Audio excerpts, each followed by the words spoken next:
Hello, everyone. My name is Dejan Milojicic. I work at Hewlett-Packard Labs, and I'm a member of Technology Predictions 2022 Computer Society team.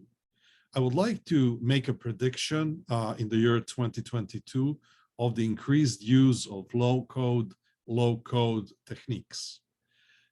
Computer systems have been increasingly used in every facet of our life.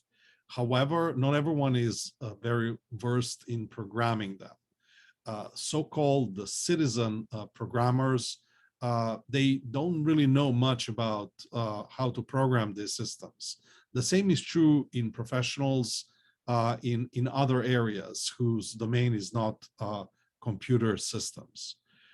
There's a lot of opportunity for adoption of no-code, low-code using new platforms, especially in the areas in small and medium businesses where you can program using these graphical platforms.